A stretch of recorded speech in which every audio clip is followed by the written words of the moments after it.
Nearly 7 years ago, Crystal Palace promoted to the Premier League.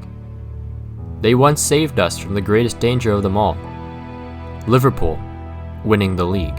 Since then, it's been years of mediocrity and this clip becoming a meme. But something says this club could be more.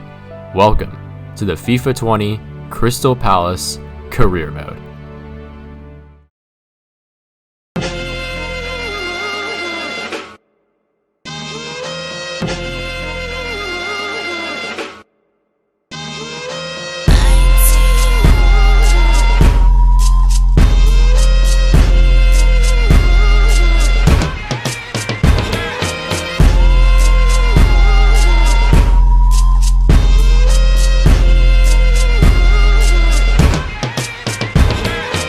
Standing at 6 foot 3 inches, weighing 176 pounds, Vicente Guaita. Surrounding him, the back four of Ward, Anholt, Cahill, and Sacco. Wax for short. 3/4 of our back four might be old and slightly crippled all the time, but I believe they can be solid when completely fit.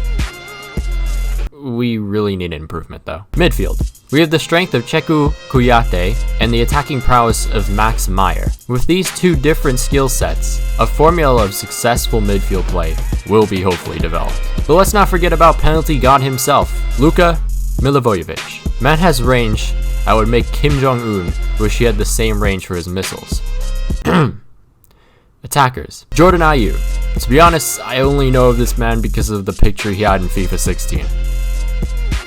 Yeah, but from what I've seen from him this year, he can sometimes be the second coming of Lionel Messi, so I'm quite excited about that. Andros Townsend. Although he isn't as fast as he used to be, he's still a very solid player. For an attacking player, he's very well rounded. Could be hit or miss with him in this series though. Wilfried Zaha. He's a beast. We all know this. Speed faster than the winds of Wyoming, dribbling more magical than Houdini, and those 5-star skills. So as we lack homegrown talent, I invested in an excellent youth scout. Let's hope he finds the next Cristiano Messi in England. We sold a bunch of our young players because of their lack of potential. There is no God. We also were trying to sell Connor Wickham. Good evening. We want Connor Wickham and we'll happily pay 6 million. Well, I do want to get rid of this man. But can we do 9 million? I'm trying to earn some extra cash. 9 million for Connor Wickham? Yeah, f*** off.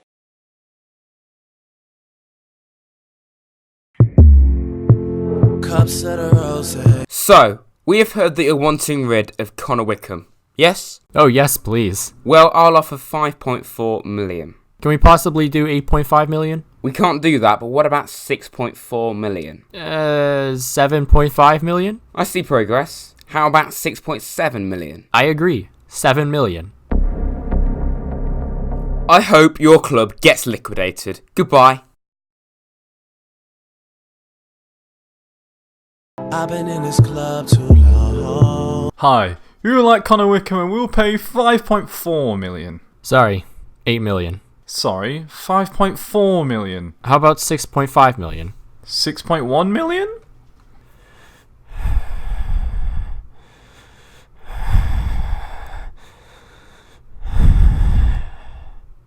Just f***ing take him. We also sold Riedewald and Dan for a total. What's that?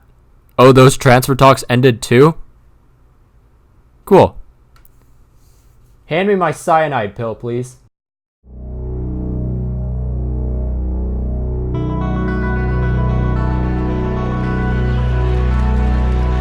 Are you ready?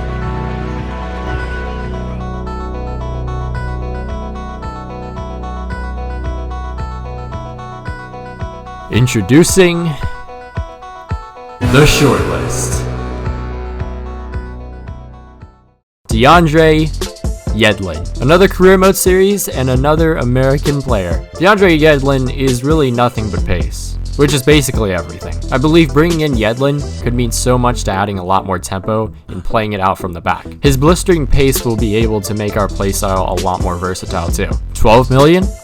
Solid buy. Wilker Fainez. Listen, I hate doing goalkeeper edits, so just know, He's 73 rated and has a potential of 87. He's going to be a godsend come next season. We got him pretty cheap too.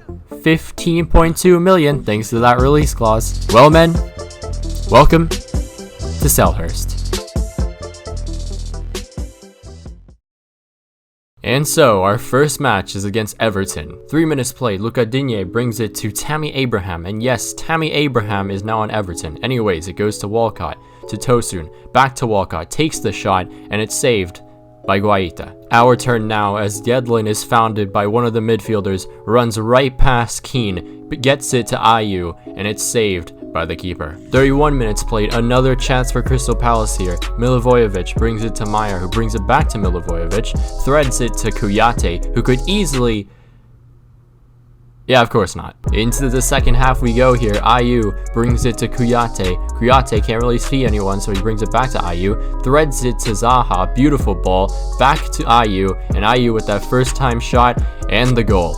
The first goal of the Crystal Palace career mode is scored by none other than Jordan Ayew. Later on, another chance for Crystal Palace here. Max Meyer brings a nice ball to Zaha on the wing. Zaha turns one of the defenders, finds Milivojevic in the center, and it's 2-0 to Crystal Palace. Just like that. Did we miss that saying? Probably not, but I did. A chance for Everton here now. Cenk Tosun, who, disclaimer, should be on Palace, but we're not going to talk about that. Anyways, he scored. 84 minutes played, another chance for Palace here. We could end this game right here, and I mean, I don't really know how to describe anything. Everything was just a mess here, but I mean, you saw right there. Jordan Ayew gets his second goal of the game, and it's 3-1 to Crystal Palace. Well, good start to the season, boys.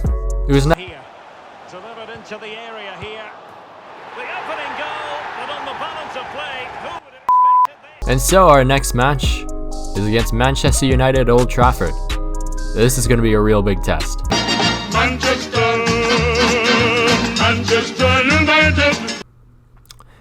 That's not a good start. We didn't give up though. Milivojevic brings it to Kouyaté, to Ayew, who runs right past his defender, but not Ashley Young, but we earn ourselves our first penalty of the season. And Milivojevic to bury it into the back of the net. It's 2-1 now, and I mean, there's still a chance, right? Bunch of bouncing Busby babes, they deserve to be nice. There's no chance. I guess we got another consolation goal, if that really matters. I mean, Kouyaté getting right past pretty much everyone, scores. It's 4-2, but we still lose 4-2. Yeah. I'll be back in a second.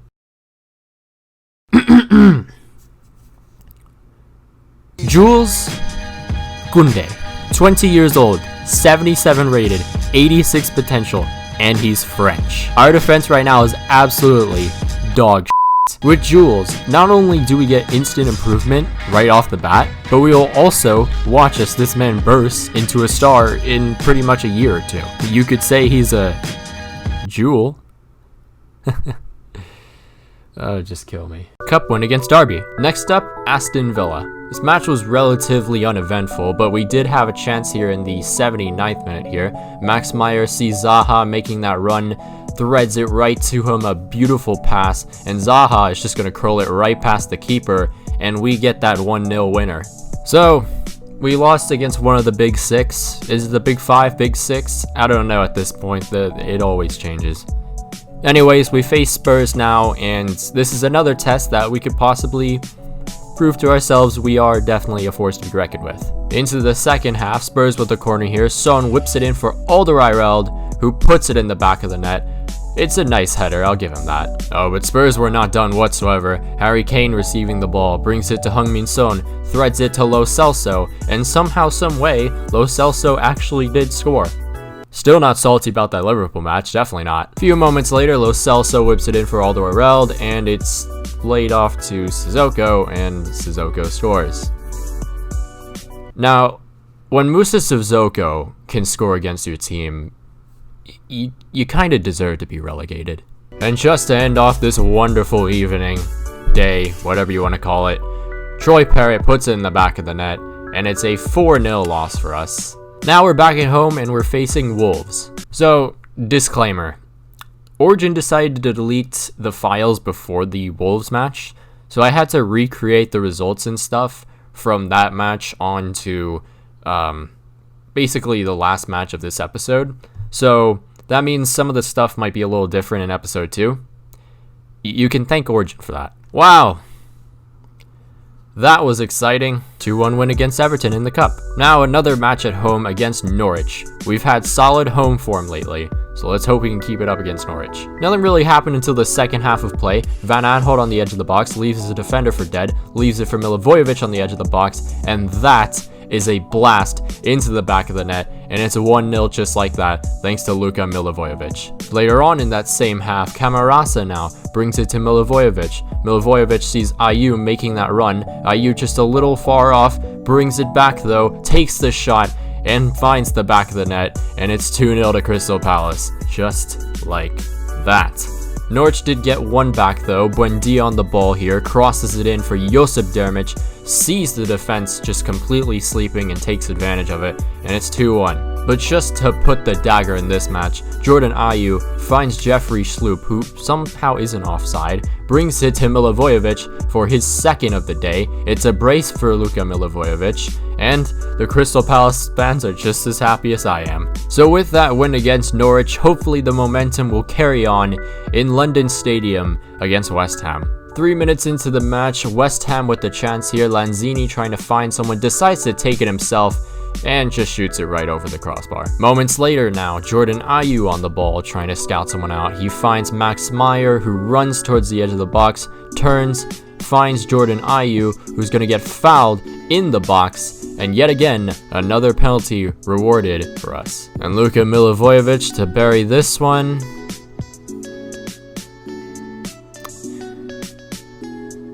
Why did they change the penalty system? 37 minutes played, Declan Rice brings it to Lanzini, who then finds Yarmolenko to Fornals. Fornals trying to find someone, makes a defender miss, takes the shot. Yeah, good thing that was offside, because that would have been actually AIDS. 40 minutes now, another chance for Crystal Palace. Kouyaté brings it to Jordan Ayew. Ayew sees the run made by Townsend. Townsend trying to find someone in the middle, but he is also fouled in the box. And it's another penalty, so hopefully this time we'll score. Milivojevic to bury this one. He does it, and it's 1-0 to Crystal Palace. A chance for West Ham here. Yarmolenko founded right on the wing. He's going to try and get past the defender, does it pretty well actually. Leaves him for dead there, crosses it in for Felipe Anderson, who heads it towards Elle to Lanzini. And Guaita with a good save. 77 minutes played, Sebastian Aller on the ball, fake shot, gets past the defender somehow, brings it to Fornals, threads it to Haller, and Aller scores. It's a disappointing way to end the match, but at least we got a point. So look at the table so far. We're actually doing really well. 7th place with 11 points, right behind Newcastle, and it's only just because of goal differential. But just to look at the top 5 real quick, Liverpool in 1st, 2nd are Spurs, then 3rd Manchester City, 4th Leicester City, and 5th Chelsea. Oh no. Now, okay, we are 7th place right now. Maybe, just maybe, we shouldn't doubt ourselves against one of the top teams in Europe. Maybe we should. We actually didn't do terribly against Manchester City though. Townsend on the ball with the counter-attack, Laporte fouling him in the box. It's the 4th penalty of the career mode series. I think I've gotten more penalties in this episode alone than any other series. But now, Luka Milivojevic to bring it all level.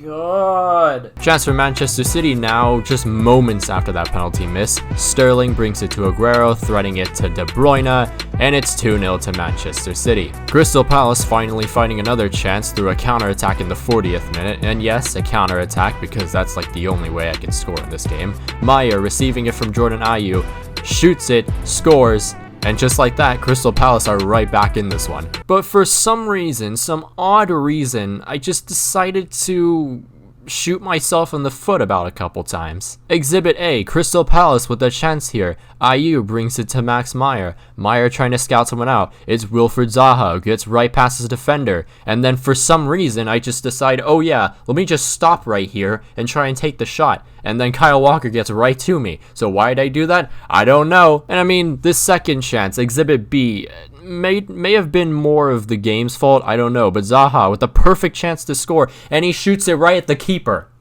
Thank you. And then De Bruyne scores. I mean, just kill me.